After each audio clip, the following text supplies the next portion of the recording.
এই তো দেখলাম এখানেই ছিল, এর মধ্যে কোথায় চলে গেল? কার কথা বলছেন আপনি? কে চলে গেল? কোথায়? কি বলছেন আপনি? না না, কেউ না।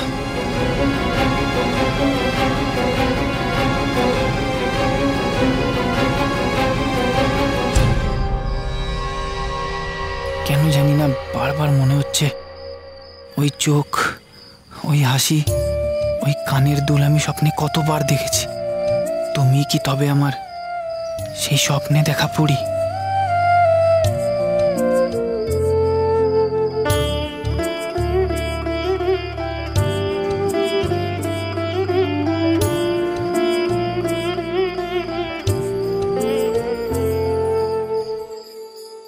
মা, খুব মাথা ব্যথা করছে মা।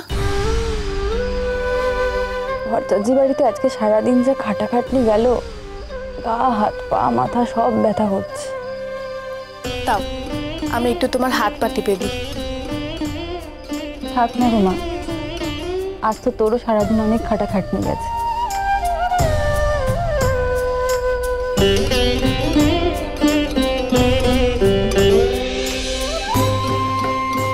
আচ্ছা প্রীতি, ভট্টাচার্য বাড়িতে তোর কনে সাজানো দেখে কি বললো? ওরা খুব প্রশংসা করেছে মা। তবু ভালো, কেউ অপমান করেনি।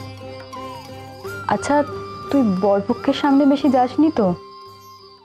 বিন্দু দিদি বলছিল লোকগুলোর চাউনি ভালো নয়।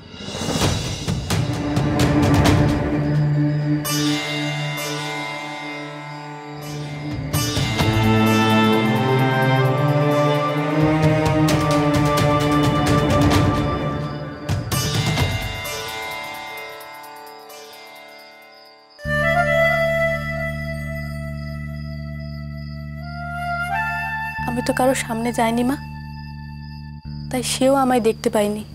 কে? কার কথা বলছিস? জানি না তিনি কে, ভারী সুপুরুষ, দেখতে খুব সুন্দর, ঠিক আমার স্বপ্নের রাজপুত্রের মতো।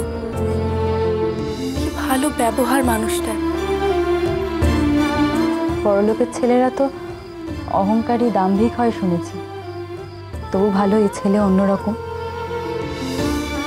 আচ্ছা শোন, তুই শুয়ে পড় আর ঠাকুরের কাছে প্রার্থনা কর যেন তোর মনের মতো স্বামী পাস।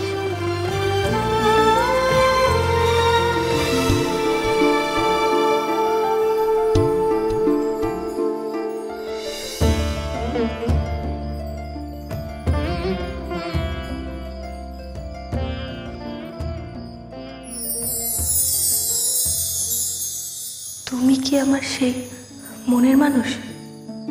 তোমার সঙ্গে আবার দেখা হবে তো রাজপুত্র?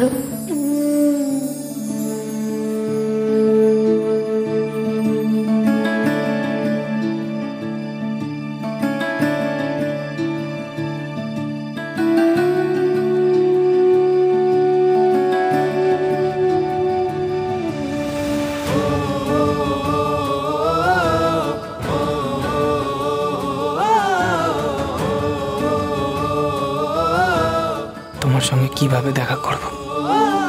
আর কি একবারও দেখা হবে না?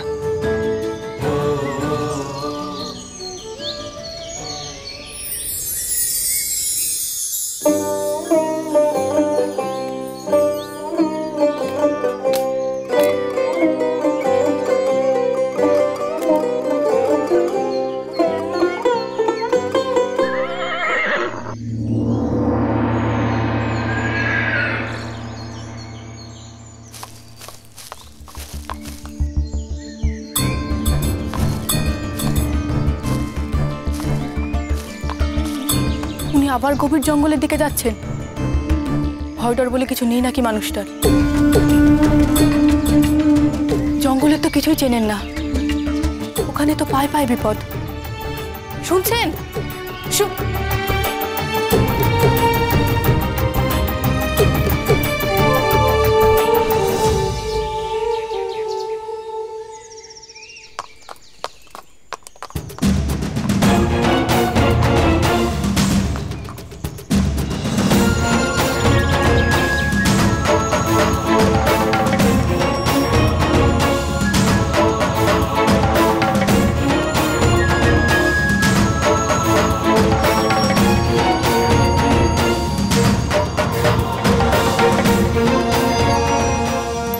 আমার শেষ সুযোগ।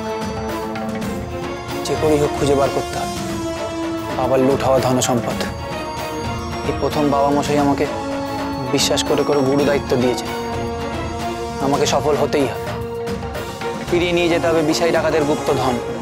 সেটা সম্ভব হবে তার ডেরার সন্ধান পেলে। আমার মন বলছে আরো গভীর জঙ্গলে ছিল তার ডেরা, সেখানেই আমাকে যেতে হবে।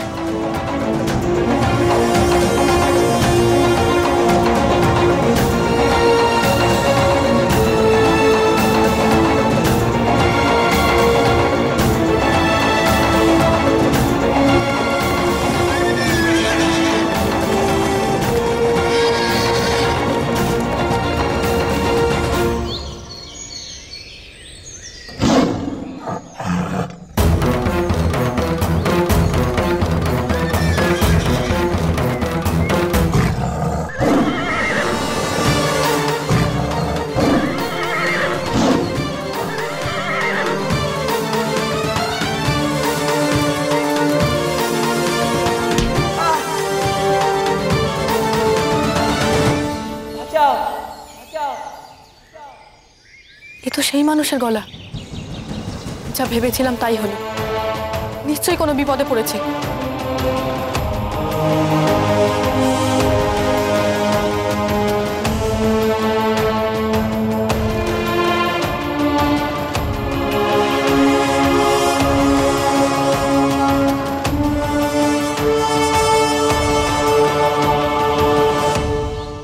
কি আছো?